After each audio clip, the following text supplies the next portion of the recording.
호산나 다윗의 자손께 호산나 불러 왕 중에 왕 높은 하늘의 영광은 예수 주 메시아네 호산나 다윗의 자손께 호산나 불러 왕 중에 왕 높은 하늘의 영광을 예수 주 메시아네 호산나 다윗의 자손께 호산나 불러 왕 중에 왕 높은 하늘의 영광은 예수 주 메시아네 예수 우리 왕이여 찬양합니다.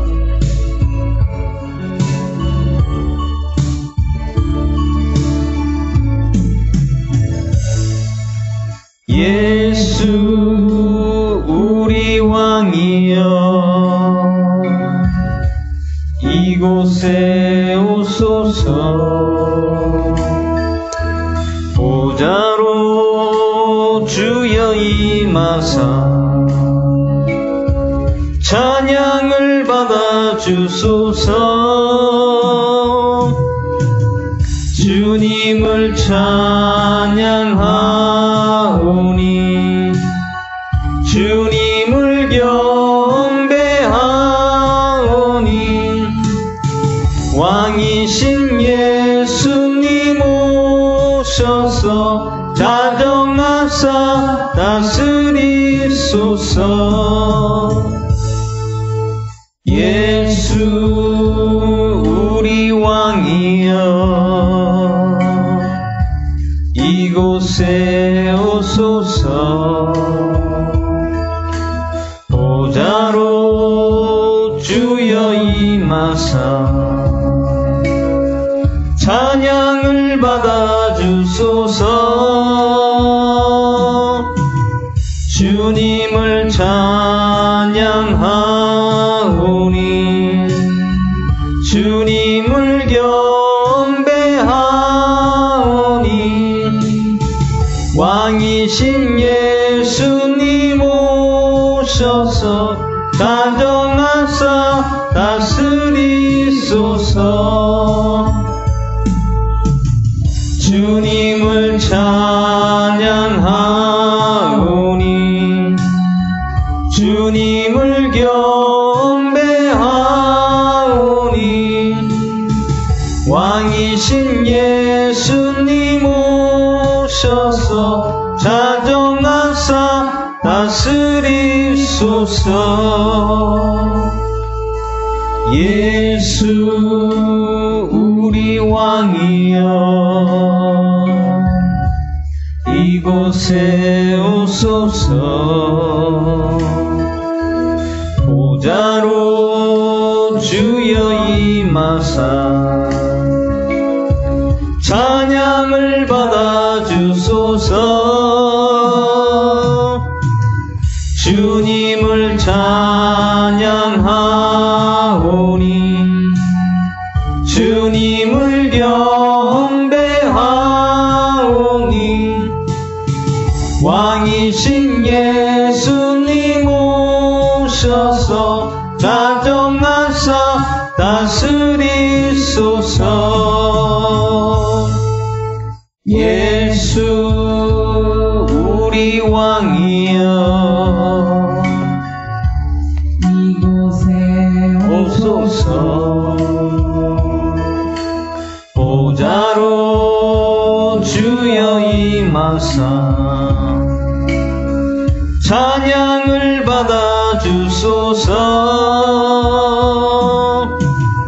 주님을 찬양하오니 주님을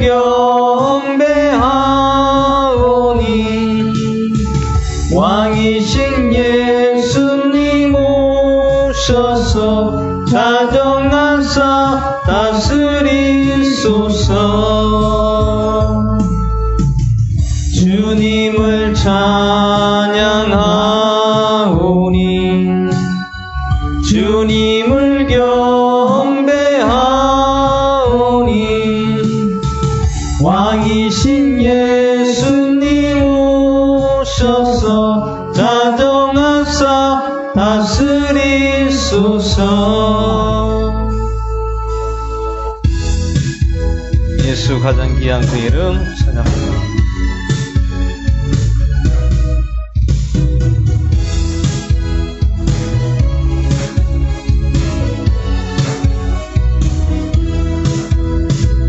예수 가장 귀한 그 이름 예수님 언제나 기도 들으사 오 예수님 나의 손 잡아주신 가장 귀한 그 이름 예수님 찬양하기 원하네 예수님 처음과 나중 되시는 오 예수님 날 위해 고통당하신 가장 귀한 그 이름 예수님 왕이 되신 주 예수님 당신의 끝없는 사랑 오 예수님 목소리 높여 찬양해 가장 귀한 그 이름 예수님 가장 귀한 그 이름 예수님 언제나 기도 들으사 오 예수님 나의 손 잡아주신 가장 귀한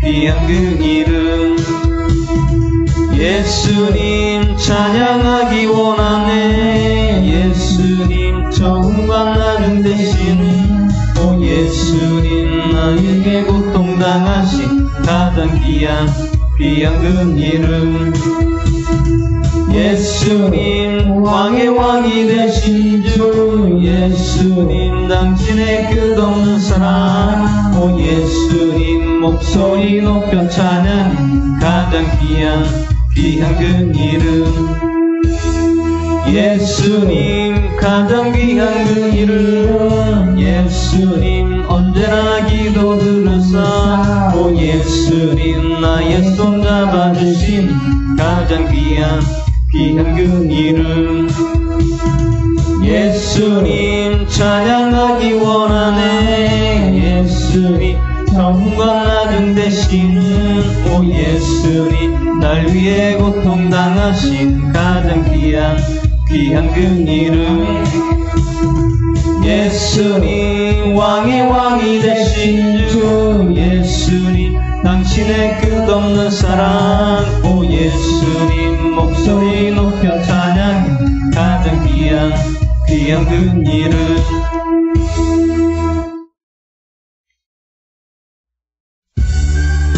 마지막 찬양하신 후에 화요 기도를 수요 기도를 함께 드리겠습니다.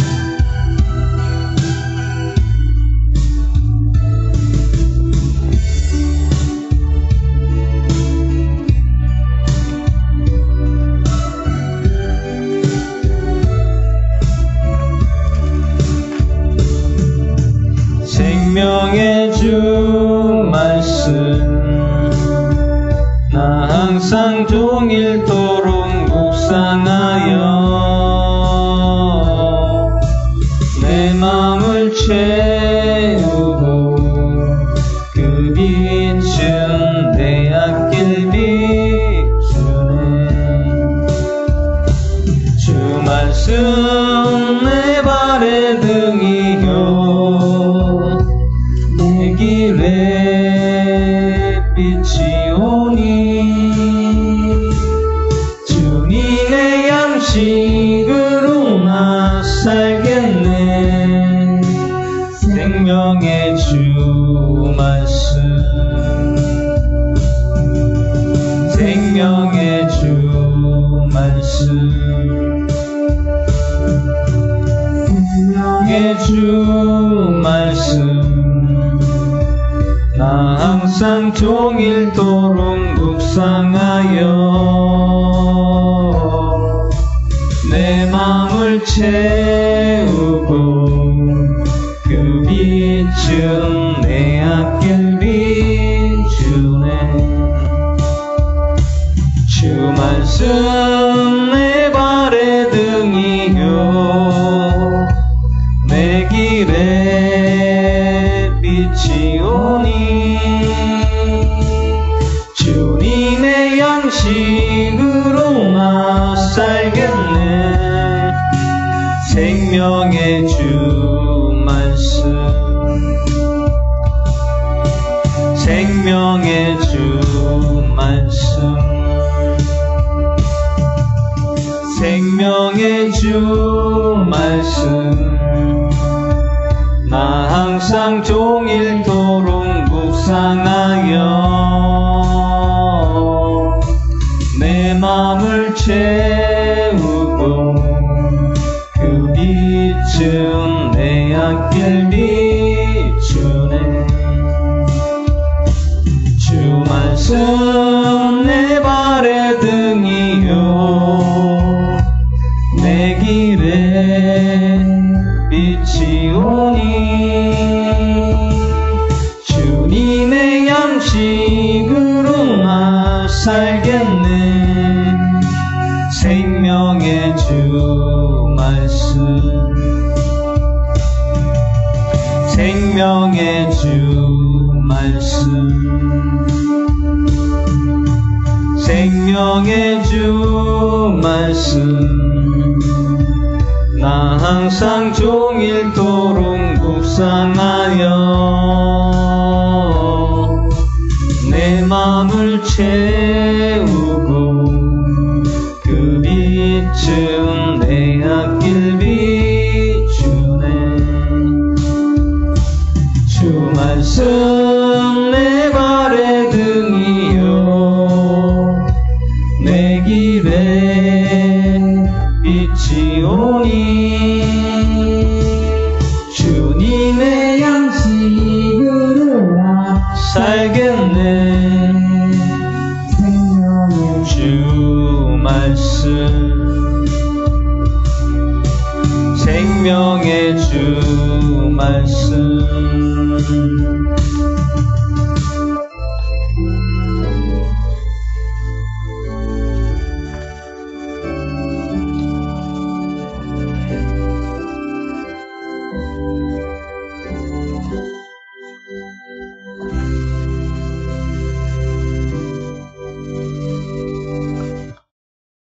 이 시간 사도신경으로 신앙 고백을 드리겠습니다.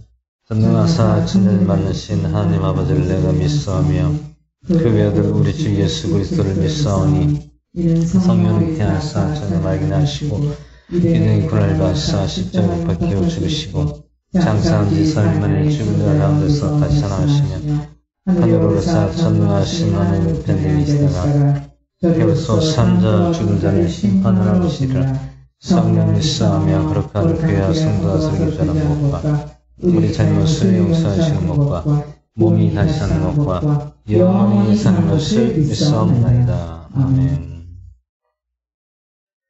오늘 하나님 말씀 히브리서 10장 1절에서 39절까지 보도록 하겠습니다. 히브리서 10장 1절에서 39절까지 보도록 하겠습니다. 다 찾으셨으면 한 절씩 기도하겠습니다. 이런 율법은 앞으로 올 좋은 일들의 그림자는 가지고 있으나 그 일들의 형상 그 자체는 아니므로 사람들이 해마다 계속해서 드리는 그런 희생물들로는 거기로 나오는 자들을 결코 완전하게 하지 못하기 때문이니라. 그리스도는 경배하는 자들아 한 번에 깨끗하게 되어 더 이상 죄들을 의식하지 아니하였을 터이므로 그것들을 드리는 일을 그치지 아니하였느니라. 그러나 이 희생물에는 해마다 죄들을 다시 기억나게 하는 것이 있나니 황소와 염소의 피가 죄들을 제거하는 것을 불가능하니라. 그러므로 그분께서 세상에 들어오실 때에 이르시되 희생물과 헌물은 주께서 원치 아니하시고 오직 나를 위하여 한 몸을 예비하셨도다. 죄로 인한 번제물과 희생물들은 주께서 기뻐하지 아니하시나이다.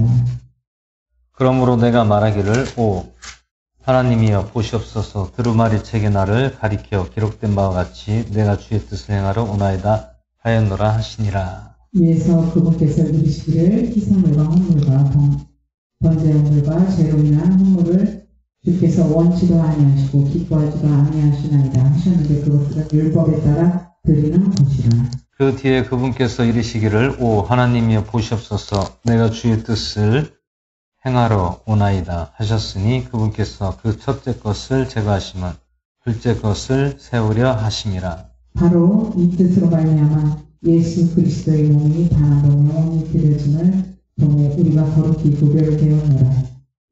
그리스도의 제사장마다 날마다 섬기며 자주 같은 희생물을 드리되 이것들은 결코 제들을 제거하지 못하거니와 오직 이 사람은 저희들로 인한 한 희생물을 영원히 드리신 뒤에 하나님의 오른편에 앉으사 그 이후부터 자기 원수들이 자기 발받침이 될 때까지 기다리시나니 그분께서는 거룩히 구별된 자들을 단 한 번 헌물을 드림으로 영원토록 완전하게 하셨습니다. 이에 대하여는 성령님께서도 우리에게 증언하시나니 이는 그분께서 앞서 이르시기를 그들들 이후에 내가 그들과 맺을 언약이 이것이라.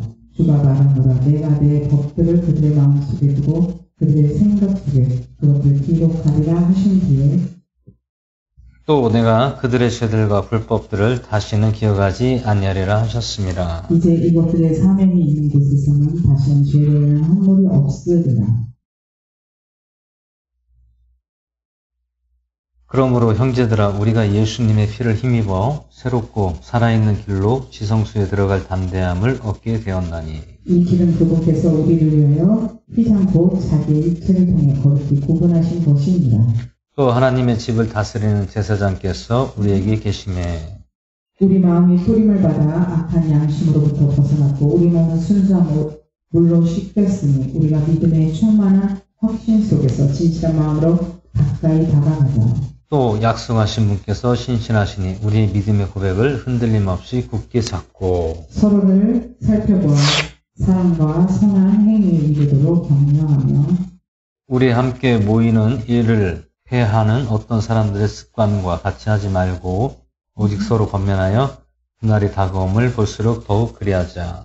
우리가 진리에 관한 지식을 받은 뒤에 오히려 죄를 지으면 다시는 죄들로 인한 희생물이 남아있지 아니하고 오직 대적들을 삼킬 불같은 경로와 심판에 대하여 두렵게 기다리는 일만 남아있기 때문이라. 모세의 율법을 멸시한 자도 두세 증인으로 인해 긍휼을 얻지 못하고 죽었거늘 하물며 하나님의 아들을 짓밟고 자기를 거룩히 구별한 언약의 피를 거룩하지 아니한 것으로 여기고 은혜의 영께 무례히 행한 자가 당연히 받을 형벌은 얼마나 더 무겁겠느냐 너희는 생각해보라. 원수 같은 일은 내게 속하였으니 내가 갚아주리라.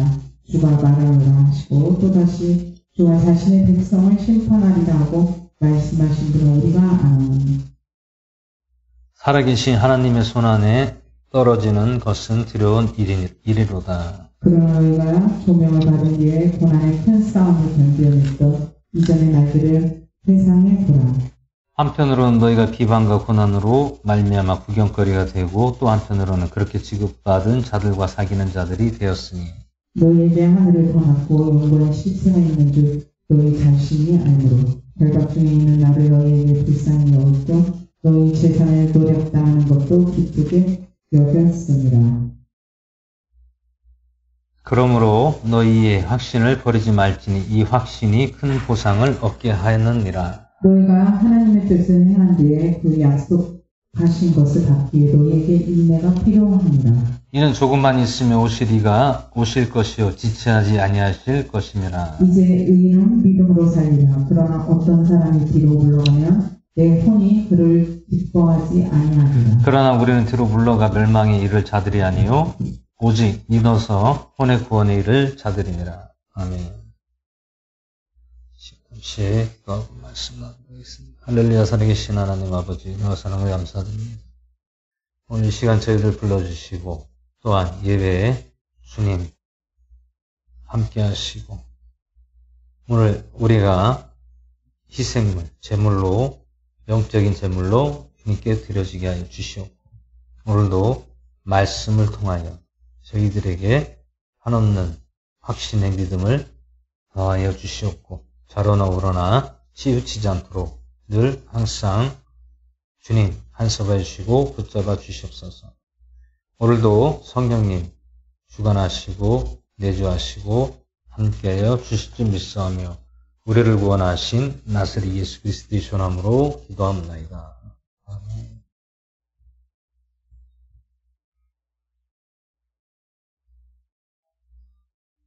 네, 오늘 히브리서 10장 말씀의 제목은 백성들의 죄라는 제목으로 말씀을 서로 나누고자 합니다. 어제 9장 말씀에 이어서 어제는 그리스도의 영원한 피의 희생, 그리스도의 희생이라는 제목으로 말씀을 했고요. 오늘은 백성들의 죄라는 제목으로 말씀을 나누고자 합니다.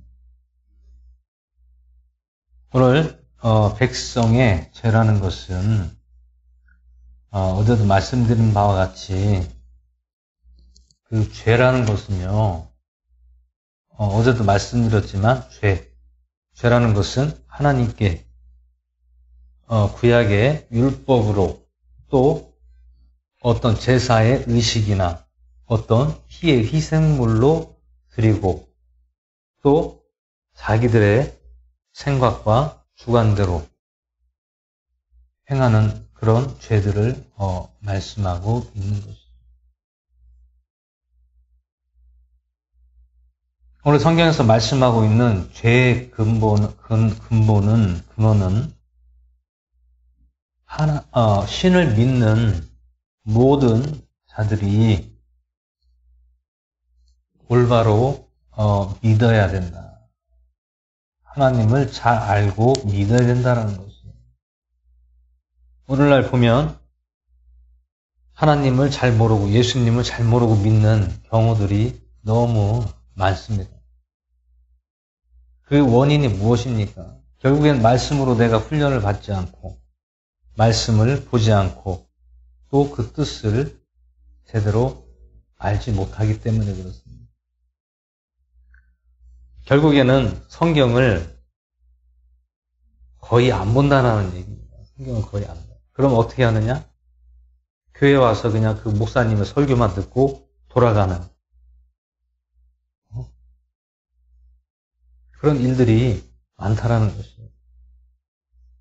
그러다 보니까 믿음의 확신이라는 것을 가지기가 어렵다라는 것입니다. 물론 교회를 다니고 예수님을 믿지만 어떤 그 믿음의 확신에 대한 부분에 있어서는 약하다라는 얘기예요. 약하다. 그 약한 이유가 왜 그렇습니까? 하나님의 말씀을 제대로 알지 못하고 보지 않기 때문에. 근데 결국에는 어떤 말을 듣기를 원합니까? 사람의 말, 듣기 좋은 말.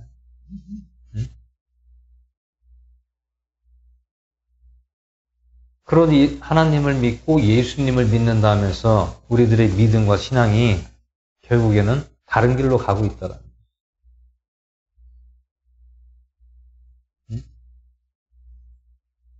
그래서 이스라엘 백성들도 그러한 일들 때문에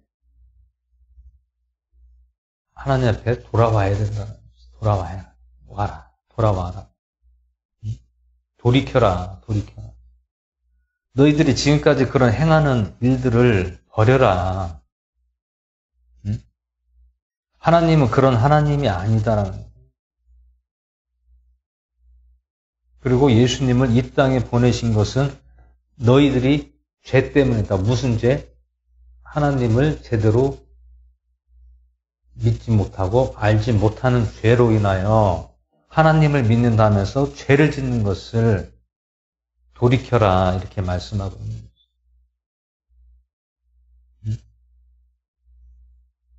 그래서 오늘 말씀에서도 구약에 있는 그런 제사로서는 절대로 죄사함을 받을 수가 없다라는 것입니다.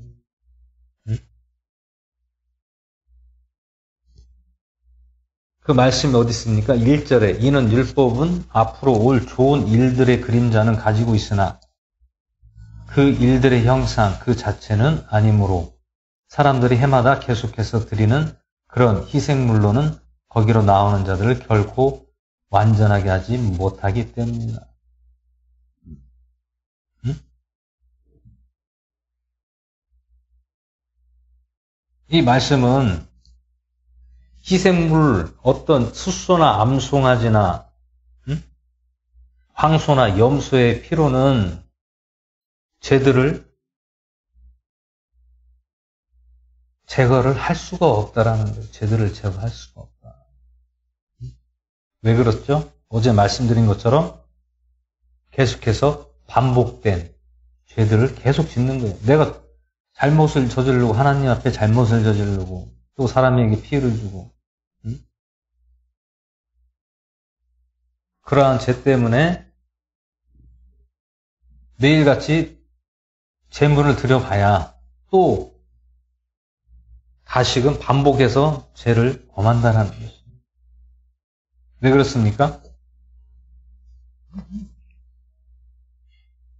중재자가 없기 때문에 중재자라는 것은 내 영, 내 마음 안에 있는 그분 그리스도가 없기 때문에 그 중재자가 없기 때문에 내가 얼마든지 또다시 죄를 질 수가 있다라는 거예요. 범죄를 할 수가 있다라는 것입니다.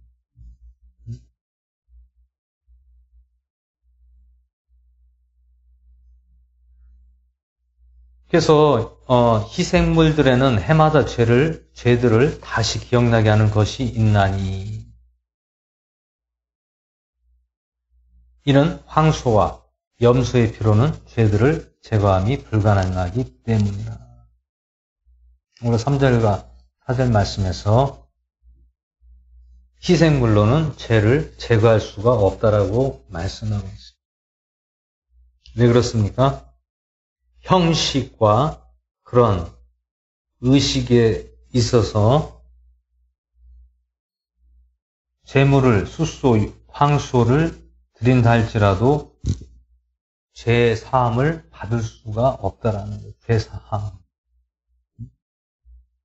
예전에 누구죠? 박옥수 목사 그분이 제사함에 거듭남의 비밀인가 아무튼 그걸로 한참 지금까지도 계속 얘기를 하고 있지만 이 죄사함이라는 것은 어떤 죄사함입니까? 어떤 죄사함? 어떻게 해야 죄사함을 받는다는 거예요? 예수 그리스도가 내 안에 계셔야 죄사함을 받는다라는 거예요. 죄사함을 받는다. 그럼 그 죄사함은 무엇이냐? 과연 그 죄사함은 하나님을 내가 잘못 섬기고 믿었던 것을 돌이켜라.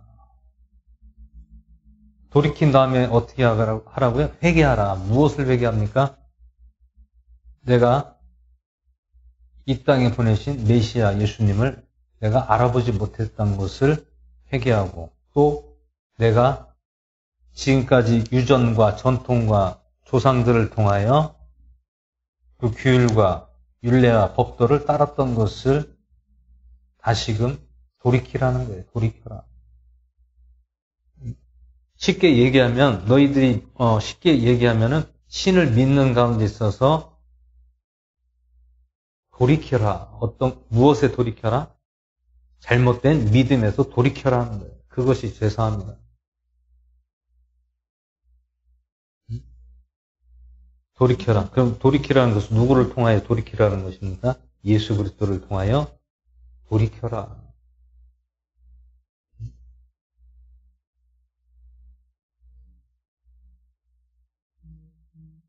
이것은 무엇에 관한 것입니까? 믿음에 관한 것이 믿음에 관한 거. 믿음. 오늘 말씀에서도 믿음의 확신을 계속해서 권면하고 말씀하고 있다는 것을 볼 수가 있습니다.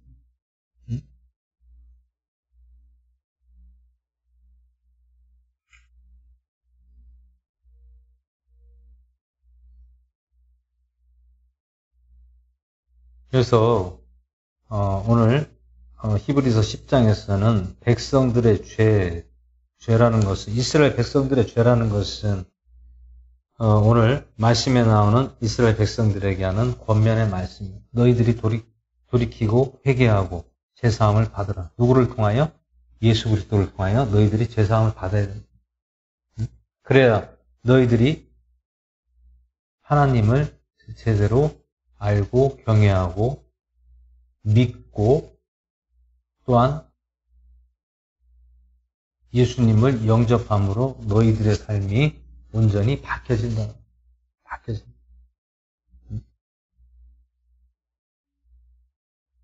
그러면 예수 그리스도를 믿게 되면 또 우리에게 누가 있습니까? 누가 함께 합니까? 성령님이 함께 하잖아요. 성령님이 우리와 함께 하신다. 예수님께서 승천하실 때에 우리에게 누구를 보내신다고 했습니까? 성령을 너에게 보내리라. 오늘도 성령의 말씀이 나오죠. 성령 어디 나옵니까? 15절에 이에 대하여는 성령님께서도 우리에게 증언하시나니 이는 그분께서 앞서 이르시기를 그 날들 이후에 내가 그들과 맺을 언약이 이것이라 주가 말하노라. 내가 내 법들을 그들의 마음속에 두고 그들의 생각 속에 그것들을 기록하리라 하신 뒤에 또 내가 그들의 죄들과 불법들을 다시는 기억하지 아니하리라 하셨습니다. 우리가 잘 아는 말씀이 있죠. 과거에 너희들의 죄가 진홍같이 붉을지라도 내가 너희들이 지은 죄는 기억하지 않겠다라는 거예요. 기억하지 않겠다. 무엇을 기억하지 않겠다는 것입니다. 너희의 죄가 진홍같이 붉을지라도 너희의 죄가 진홍같이 붉을지라도 붉다, 빨갛다. 너희의 죄가 빨갛게 물들었다. 어떤 죄가?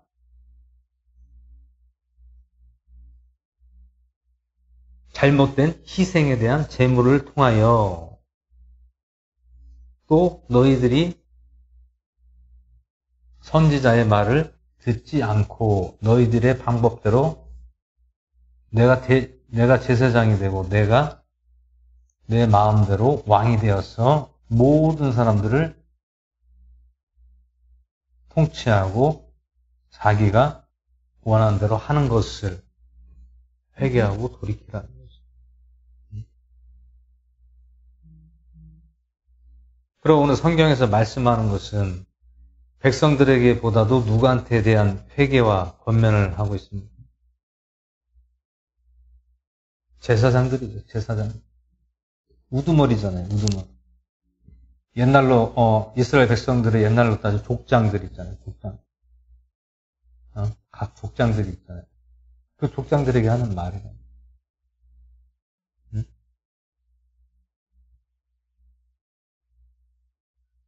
그래서 예수 그리스도의 몸이 단 한 번 모든 사람 위에 드려짐을 통해 우리가 거룩히 구별되었다.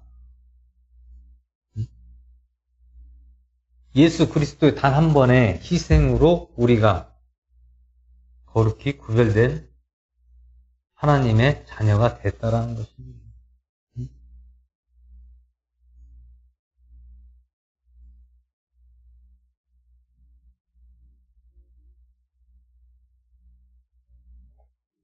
골로새서 1장 14절을 보시면 이 죄에 대한 또 부분이 나오죠. 1장 14절에 보시면 이 아들 안에서 우리가 그분의 피를 통하여 대속 곧 죄들의 용서를 받았도다. 사도 바울 선생님이 말씀한 거죠. 이 아들 안에서 누구? 예수 그리스도 안에서 우리가 그분의 피를 통하여 대속 곧 죄들의 용서를 받았도다. 죄들의 용서. 피는 무엇입니까? 희생이잖아요. 희생. 예수 그리스도가 누구를 통해 희생됐습니까? 이스라엘 백성들을 통하여 희생되셨잖아요.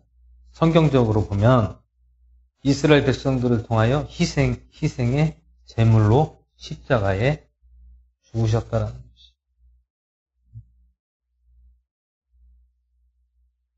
예수 그리스도의 피로 말미암아 죄들의 용서함을 받았다. 죄들을 용서함을 받았다. 어떤 죄?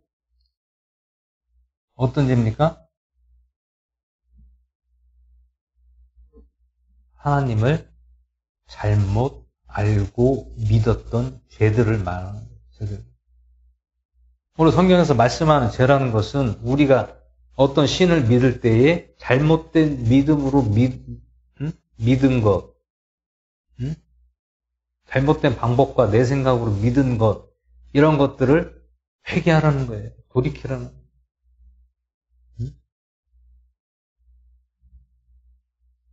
그럼 우리가 하나님을 제대로 알아야 할 필요성이 있습니까? 없습니까? 필요성이 있어요.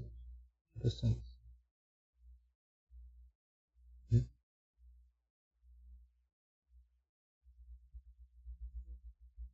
말씀은 말씀으로 우리에게 확신과 믿음을 심어주는 것입니다.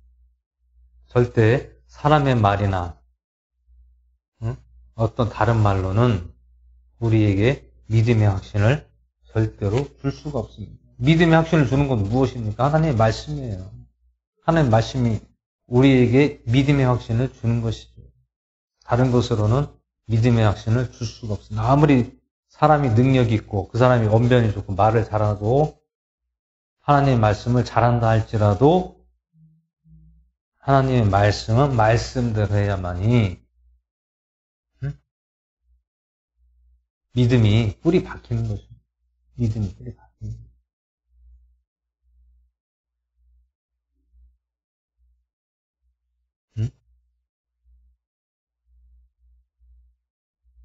물론 우리는 이스라엘 백성들이 아니죠. 원래 하나님을 모르던 민족이잖아요. 그러면 우리가 이 성경이 우리 손에 들어오기까지가 과연 어떠했습니까? 쉽지가 않았다는 거예요. 쉽지가 않아요. 옛날에는 성경책이 귀했습니다. 쉽게 구할 수가 없었어요. 옛날에는. 지금은 그냥 인쇄로 그냥 기계로 찍어내니까 이렇게 지금 성경이 뭐 우수수하게 많지만 옛날에는 뭐 인쇄 기술이 있습니까? 뭐가 있습니까? 다 일일이 그 원본 성경을 가지고 이 글씨를 필사를 해가지고 그걸로 봤다라는, 필사해서 봤다라는.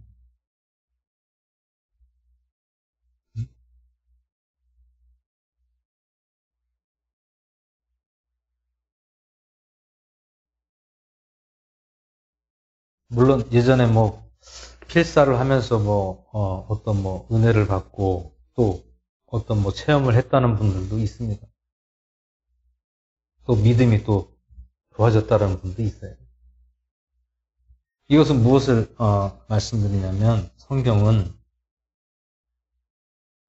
우리가 항상 성경으로 봐야 우리의 믿음의 확신이 항상 우리에게 있다라는 것입니다.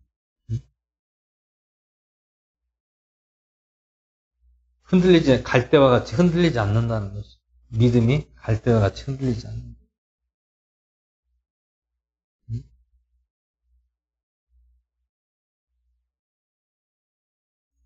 그리고 우리가 예배를 드린다. 예배.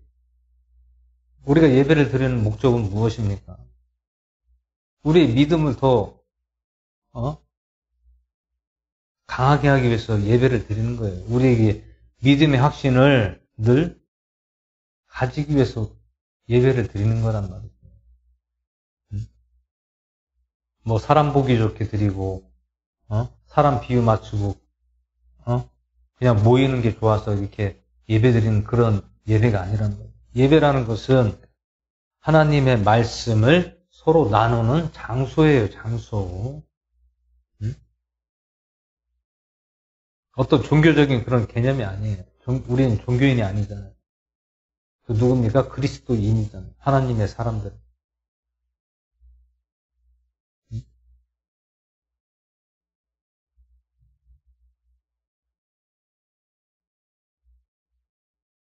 주변에서 어떤 목사님, 이제 동기 목사님 말씀이 일을 하다가 예전에 같이 다니던 교회 집사를 만났어요. 여자 집사님 만났는데, 오랜만이라고. 한 10년 만에 만났어요. 근데 교회 잘 다니고 있냐? 교회를 안 다니고. 왜 교회를 왜 안 다니냐? 그 교회 안 다닌 지 얼마 전에 2년이 됐어요. 2년. 왜 교회를 나가지? 왜 교회를 안 나가냐? 응? 쉬고 있더라. 왜 교회를 왜 쉬고 안 나갑니까?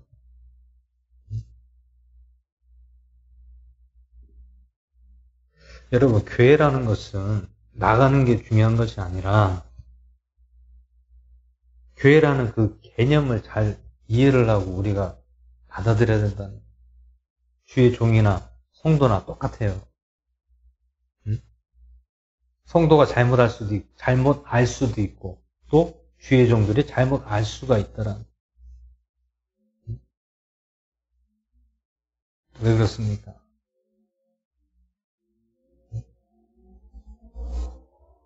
처음에 교회가 먼저 형성이 잘 돼야 된다는 거예요. 형성이 잘 돼야 된다.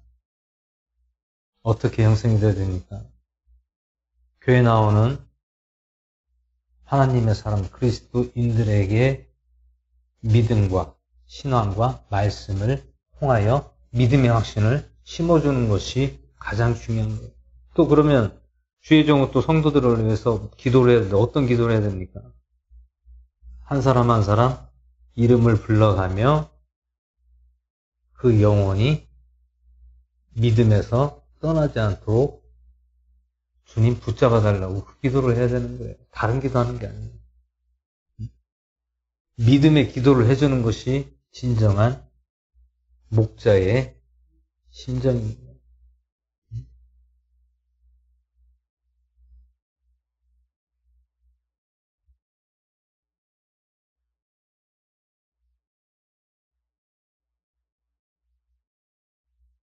물론 하나님이 하시겠지만 우리가 기본적인 거를 잘 알아야 된다. 나머지는 하나님이 하시지만 우리가 기본적인 것, 예배가 제일 기본이잖아요. 기본.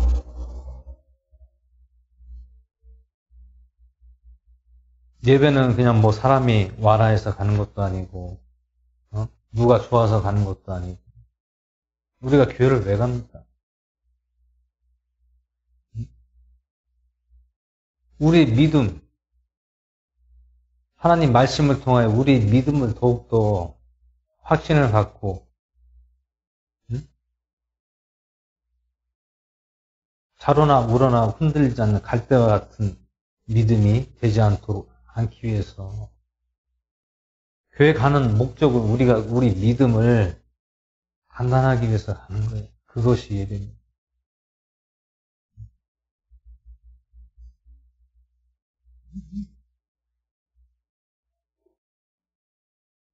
언변이 좋고 설교를 잘하고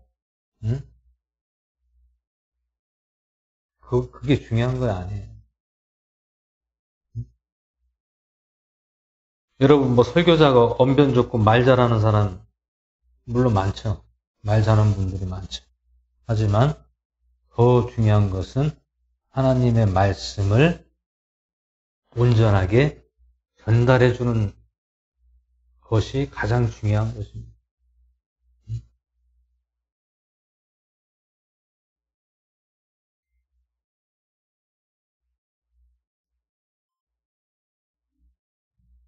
강단에서 말씀을 전하는 설교자는 사적인 얘기나 어떤 이런 일상적인 생활의 어떤 이야기를 많이 하면 안 됩니다. 성경으로, 말씀으로 믿음의 확신을 심어주는 것이 가장 중요한 거예요. 그러면 어떻게 됩니까? 성경을 봐야죠. 설교자도 봐야 되고, 회중들도 봐야 된다는 거예요. 근데 설교자는 보는데 회중들이 말씀 안 본다? 그러면 어떻게 됩니까? 서로 공감 능력이 떨어지는 거예요. 공감대가 형성이 되지 않는 거예요. 응?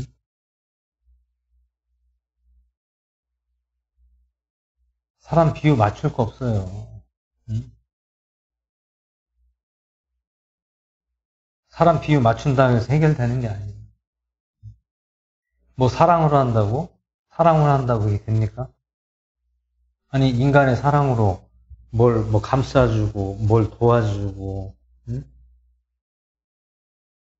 무엇을 뭐 대접해주고 무엇을 먹여주고 그런다고 해서 그 사람의 믿음이 들어갑니까? 그런다고 해서 믿음이 들어가는 그거와 믿음하고는 다른 겁니다. 응?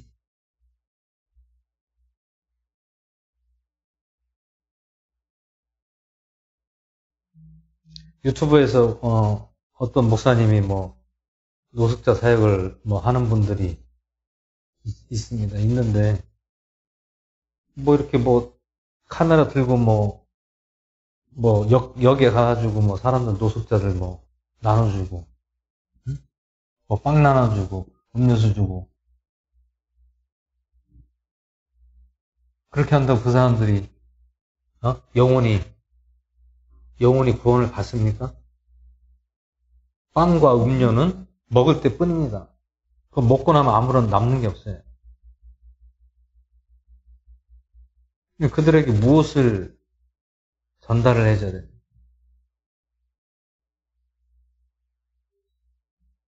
예수 그리스도를 말씀으로 그들에게 전달을 해줘야 돼요. 왜? 그 사람들은 길거리에서 사는 사람들 언제 죽을지 모르는 거예요. 시한부 인생을 사는 사람과 마찬가지예요. 언제 죽을지 모르는 거예요. 그럼 그분들이 죽기 전에 어떻게 됩니까? 돌이키게 해야죠. 말씀으로, 믿음으로.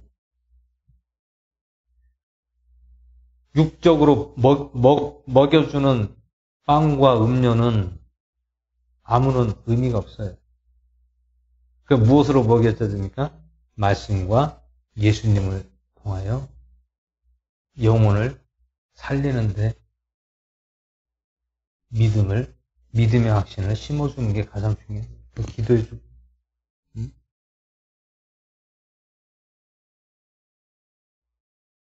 그냥 빵 하나, 우유 하나 주고 그냥 그거 찍고, 뭐 사역한다고 하고. 그런다고 해서 그 사람들이 구원 받는 겁니까? 아니, 그거는 내가 후원을 받고,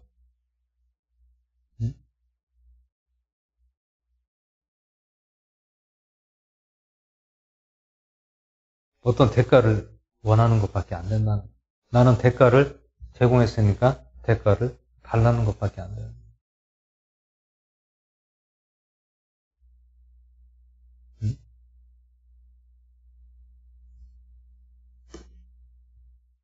먹는 게 중요한 것이 아니에요. 먹는 게 중요한 것이.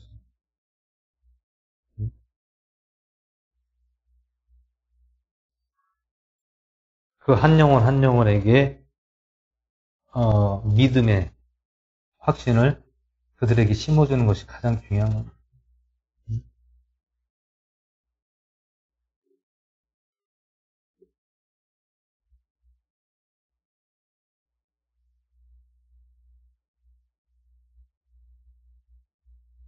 그리고 뭐 식사 제공하고 무료 급식소 뭐 하잖아요. 그럼 그 사람들이 목적은 뭐예요? 그냥 밥 한 끼 그냥 먹으러 오는 거예요. 다른 거 아무런 그것도 없어요.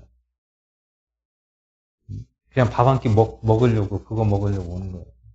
믿음과 상관없는.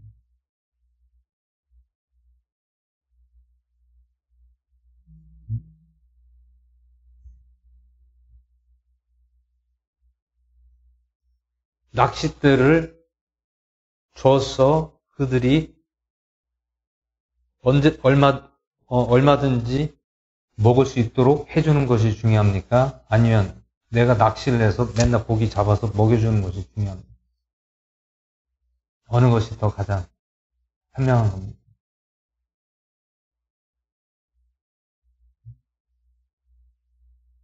도구를 주는 게 중요하죠. 아무리 먹여봐야 뭐합니까? 모른다는 거예요. 그럼 그 사람은 어떻게 해야 돼요? 그거를 도구를 줘야죠. 도구.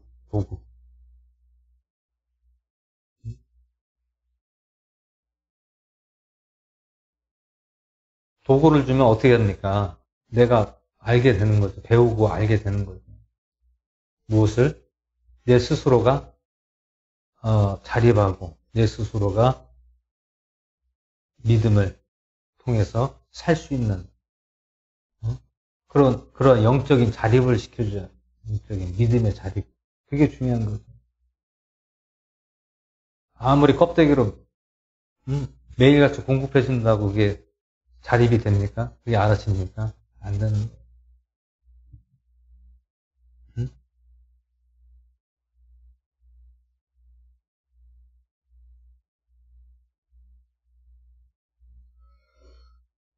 그래서 오늘 우리는 하나님 이 말씀에 나오는 내용들을 우리가 잘 이해하고 보게 되면 이 말씀 속에서 또 우리를 알게 하시고 깨닫게 하시고 또 말씀의 눈이 열어지게 된다는 거예요. 말씀의 눈이 열어져서 보여야 이거를 우리가 믿음의 확신을 더욱더 가지게 되는 것이죠. 그래야 우리가 딴 길로, 곁길로 가지 않는다는 거예요.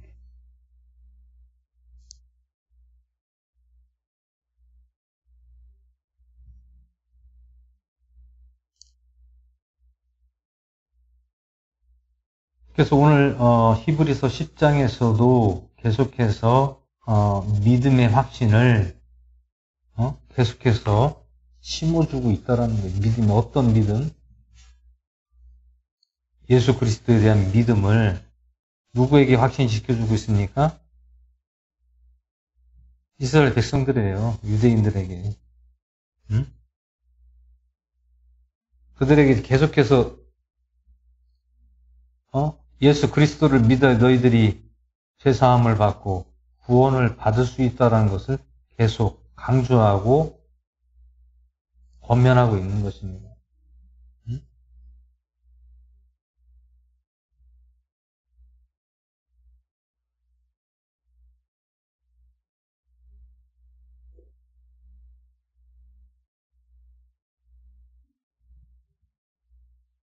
우리가 신앙생활을 하게 되면 체험들을 다 하잖아요. 체험. 하나님의 살아계심에 대한 체험을 다 하게 된단 말이에요.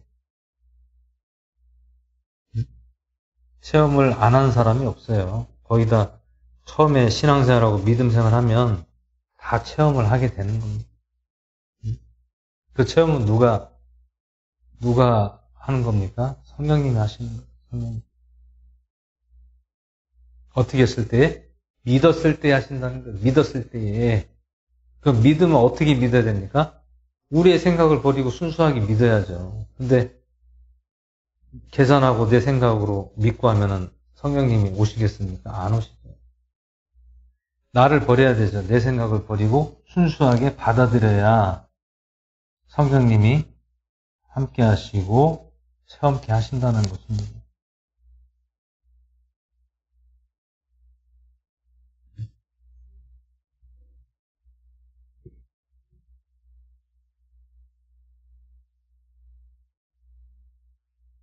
근데 오늘 여기서 가장 중요한 것은 그 예수 그리스도를 전하지만 너희들이 그 전하는 가운데 있어서 어렵고 힘든 것을 안다라는 것이죠.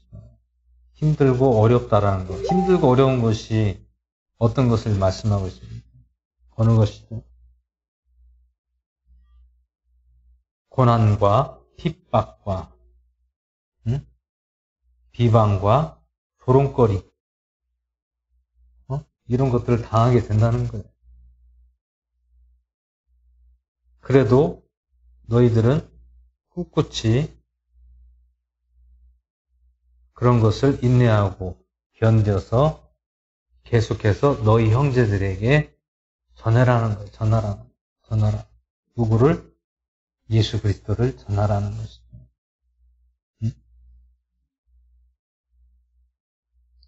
그 말씀이 어디 나와 있습니까?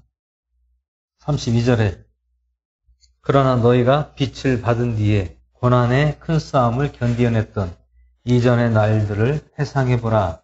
한편으로는 너희가 비방과 고난으로 말미암아 구경거리가 되고 또 한편으로는 그렇게 취급받은 자들과 사귀는 자들이 되었으니 이는 하늘에 더 낮고 영구한 실체가 있는 줄 너희 자신이 알므로 결박 중에 있는 나를 불쌍히 여기고 너희 재산을 노력당하는 것도 기쁘게 여겼습니다. 그러므로 너희의 확신을 버리지 말지니 이 확신이 큰 보상을 얻게 하느니라. 오늘 말씀에 이렇게 써져 있잖아요. 32절에서 35절. 너희 확신을 버리지 말라는 것이죠. 확신. 어떤 확신입니까? 예수 그리스도를 믿는 믿음의 확신을 가져야 된다는 거예요. 그 확신을 가지면 어떻게 무엇을 얻게 된다고요? 큰 보상을 얻게 된다. 사도 바울 선생도 말씀했죠. 디모데후서 4장 6절에서 9절 말씀에 6절에서 7절 말씀에 어떻게 했습니까? 내가 달려갈 길을 다 마치고 믿음을 지켰으니 디모데후서 4장 6절 7절 말씀에 나오고 있습니다. 믿음을 지키는 것이 쉽습니까? 어려워요. 왜 어렵습니까? 이때는 예수님을 전하는 자체가 내 목숨을 걸어야 되는 그런 시대였다라는 것이에요. 말 한마디 잘못하면 자기 형제들에게 죽임을 당한다는 거예요. 그런 시대였단 말이에요. 근데 그것을 믿음으로, 담대함으로 누구를 통하여? 하나님을 통하여 성령님을 의지함으로 담대하게 믿음으로 전했다라는 거예요. 그럼 그것은 무엇을 말씀하고 있습니까? 내 목숨도 불사하지 않았다라는 거죠. 죽으면 죽으리다. 죽으면 죽으리다라는 그런 믿음으로 갔다는 거예요.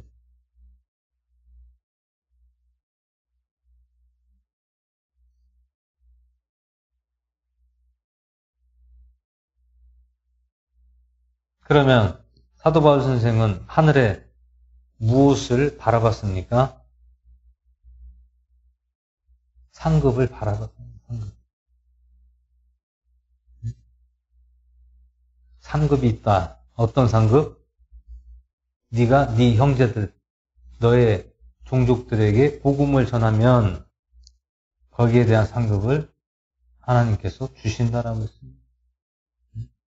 오늘 말씀에서도 보상을 얻는다잖아요. 확신을 버리지 말고 이 확신이 큰 보상을 얻게 하리라. 보상이 따른다는 거예요. 보상이 없는 게 아니라. 그것은 무엇입니까? 보상. 하나님 나라, 천국에 가게 해주신다는 거예요. 가게 해주신다. 거기에 대한 보상을 해준다는 거예요. 하나님 왕국, 킹덤 오브 갓, 하나님의 나라에 들어가게 하신다. 그 보상을 해준다.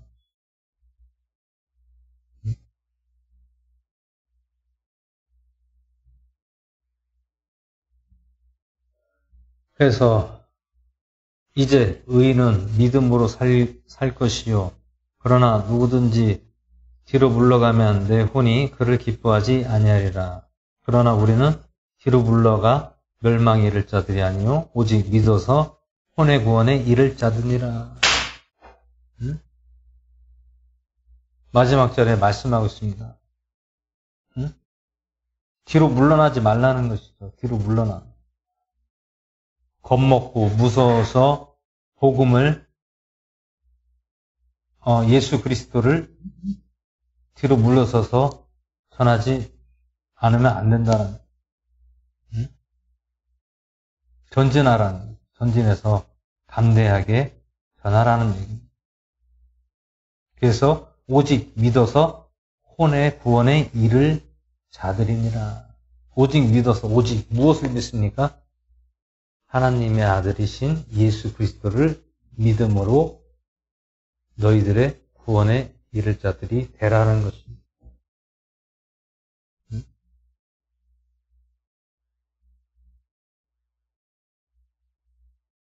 우리가 예수님을 믿게 되면 어떤 일이 일어납니까?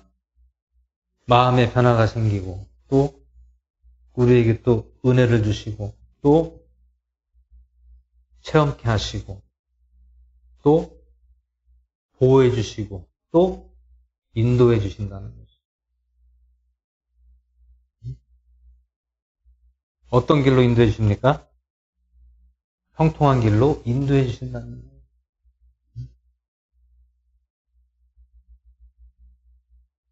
그러면 우리는 누구의 뜻대로 살아야 됩니까? 하나님의 뜻대로 살아야 된다. 내 뜻대로 사는 것이 아니라는 얘기예요. 그러면 하나님 뜻대로 사는 것은 어떻게 해야 됩니까? 나를 버려야죠. 내 생각을 버려야 돼요. 내 생각대로 살면 잘못된다는 것을 늘 항상 말씀하고 있는 것이 잘못된다는 거예요.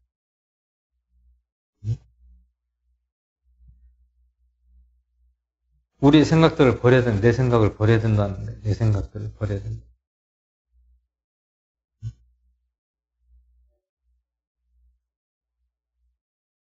그게 믿음이라는 것이 내 생각을 버리는 게 믿음이구나. 우리의 생각대로 사는 것이 아니라, 우리의 생각대로 믿는 것이 아니라, 오직 하나님의 말씀으로 우리가 살아야 되고, 인도함을 받아서 가야 된다. 주님 안에 있으면 아무런 해를 당하지 않는다는 거예요. 주님 안에 있으면. 근데 주님 안에 있지 않고 내 생각과 내 행동으로 인해서 살면 어떻게 됩니까?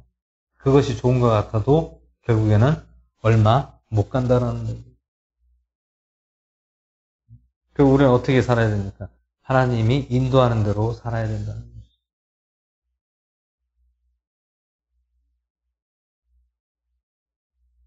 그러면 우리는 누구의 인도를 받습니까? 성령님의 인도함을 받잖아요. 우리가 가는 길, 우리의 인생에 있어서 성령님이 길을 제시해주고 인도해 주시는 거예요.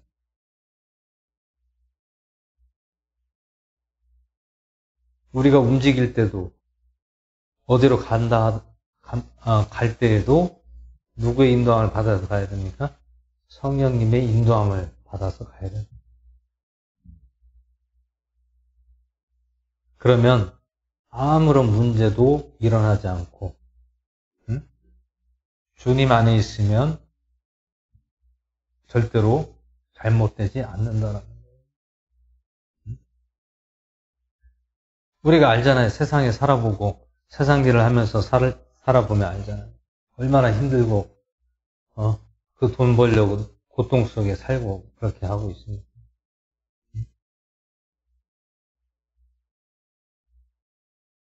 물론 돈이 있어야 되지. 돈이 없으면 안 되잖아요. 그런 사람들의 최고의 그 목적이 무엇입니까? 사람의 최고의 목적이 무엇이에요? 어떤 삶을 사는 것을 목적으로 두고 있습니까?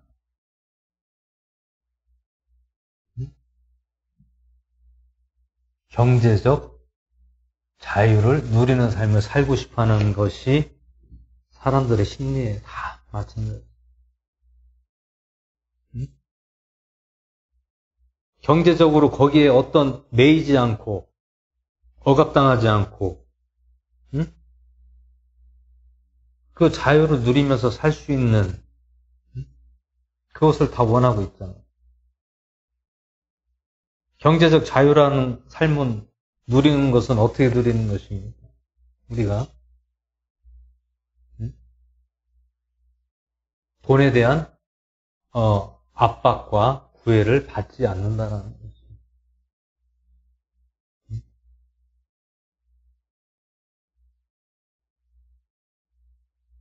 세상 사람들은 물론 뭐 다 누구나 그런 생각을 갖고 있죠. 여유로운 삶, 시간을 좀 많이 할애할 수 있는 삶을 살기를 원하잖아요. 그러면 우리가 무엇을 찾아야 됩니까? 방법을 찾아야죠, 방법을. 어떻게 해야 우리가 시간에 쫓기지 않고 억압당하지 않고 구속당하지 않고 자유로운 삶을 살 수 있는 것이 무엇인가? 그것을 찾아야 되겠죠.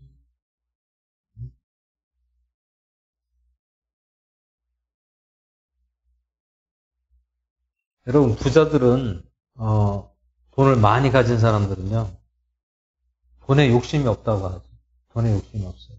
물론 옛날 분들은 이제 아주 그냥 어렵게 해서 산 분들은 돈에 대한 애착이 강하지만 이 부를 창출하는 사람들은 그런 삶을 살지 않고 그 방법, 원리를 알아가지고 편하게 돈에 대한 개념을 잘 이해하는 사람들입니다. 돈을 알아야 돼요. 돈을 알아야 돼요. 돈을 모르면 계속 허덕이고 계속 경제적 자유로운 삶을 살 수가 없다.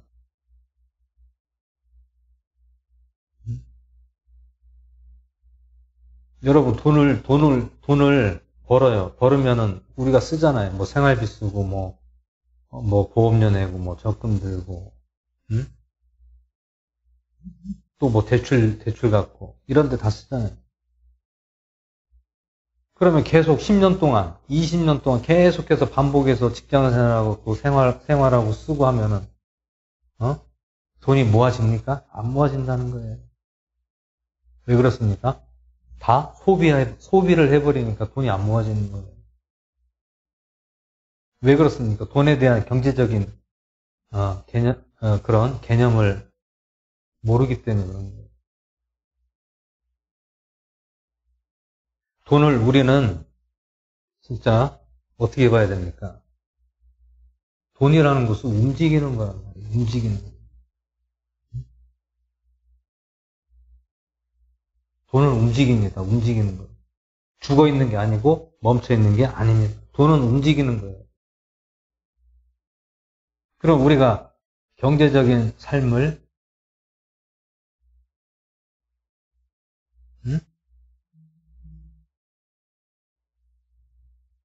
살려면 어떻게 됩니까? 돈을 철저하게 잘 이해를 해야 됩니다. 그러니까 우리도 성경 보는 것도 마찬가지입니다. 성경을 잘 이해를 하면 보인다니까요. 돈을 이해하면 돈이 보인다라는 거예요.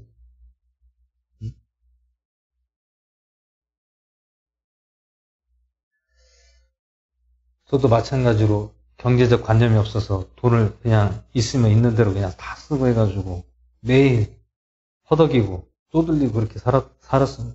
근데 이 돈에 대한 개념을 이제 좀 이해하고 좀 공부를 하고 이제 이렇게 알다 보니까 돈을 어떻게 해요? 돈이 있으면 어떻게든 이것을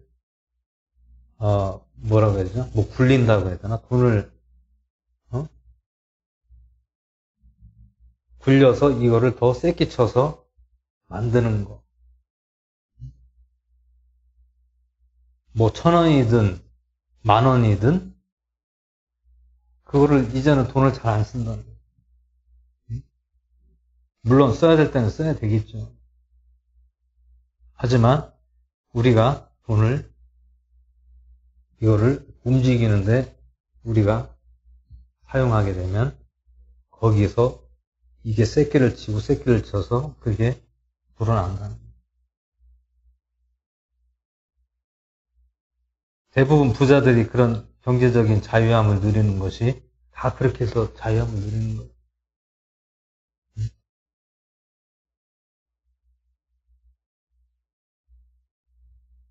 요즘에 모든 사람들이 교회 다니는 분들 어렵죠. 매일 직장 다니고 스트레스 받고, 경제도 어렵고, 생활비는 더 많이 나가고, 빠듯빠듯 하잖아요.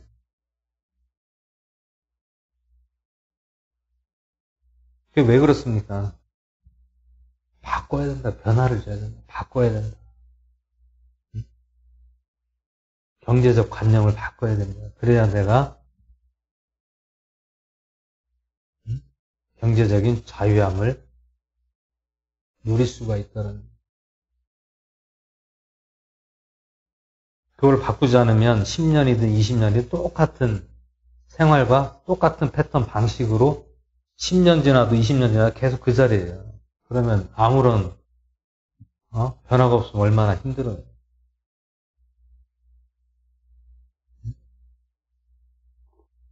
여러분 뭐 땅 사고 집 사고 뭐 돈 벌어가지고 땅 사고 집 산다고 해서 그게 돈이 되는 게 아니란 말이에요.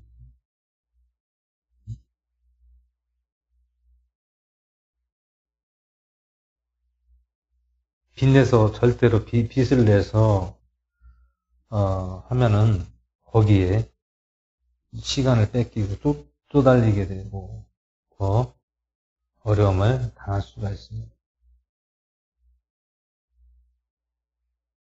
그래서 교회 다니는 모든 분들이 그런 경제적인 자유함을 누리고 그 자유함 속에서 교회에 더 나와서 같이 모이면 얼마나 좋습니까? 예배들이. 행복도가 누가 가장 많습니까? 매일 쪼들리고, 없이 사는 사람보다 여유 있는 사람들이 행복도가 더 높다는 그런 결과가 있습니다. 물론 이건 세상의 방법으로, 눈으로 말씀드리지만, 우리는 두 가지를 다 얻으면 좋잖아요.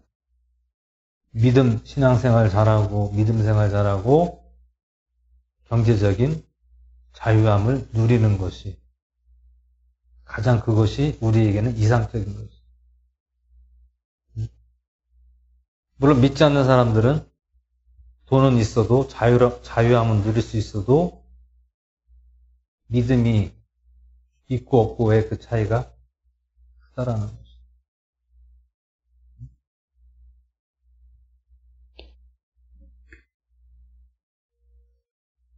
그래서 제 삶을 한번 생각을 해봤어요. 내가 지금까지 그렇다고 해서 일을 많이 한 것도 아니에요. 일은 했지만 매일 허덕이고 매일 제자리 걸어.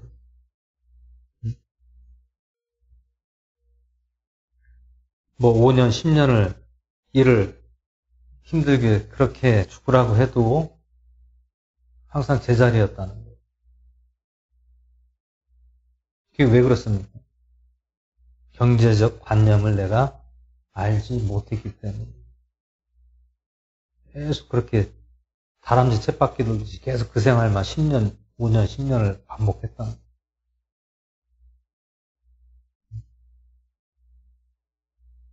결과가 없다라는 거예요. 결과가 없어요. 결과가 좋아야 되는데 결과가 없어요. 맨날 허덕이게 되는 거예요. 그거를 우리가 벗어나려면 이 경제적인 관념을 알아야 돼요. 알고 내가 변화를 줘야 돼요. 돌이키고 변화를 주면 거기에서 탈출을 할 수가 있습니다.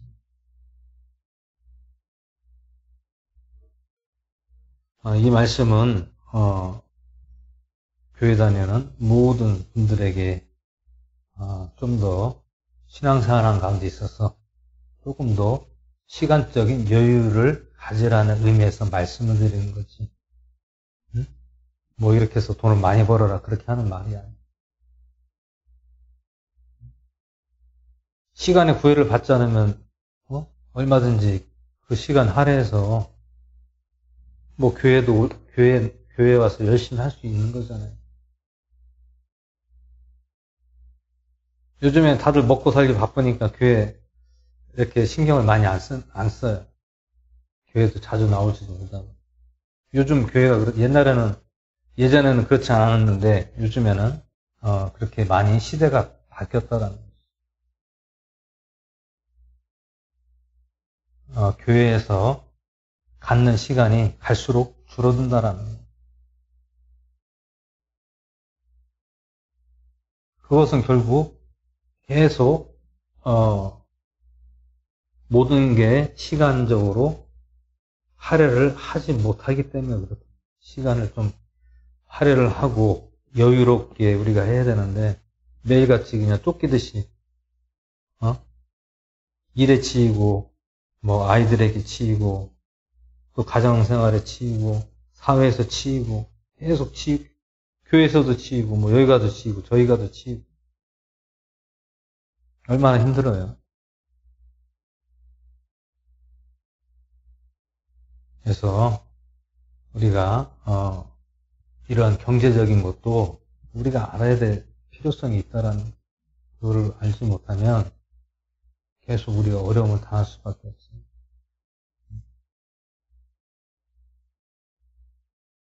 우리가 할 것은 해야 된다는 얘기. 우리가 할 것도 안 하고 그냥 무조건 뭐 달라고 하면 줍니까? 안 줘요. 내가 할 것은 해야 된다라는 거죠.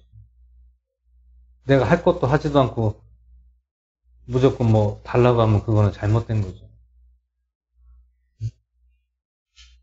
내가 해도 노력해도 안 될 때 그때 하나님이 하시는 거고 하나님이 주시는 거지. 내가 아무런 노력도 하지 않고 그냥 달라고만 하면 줍니까? 안 된다는 거죠.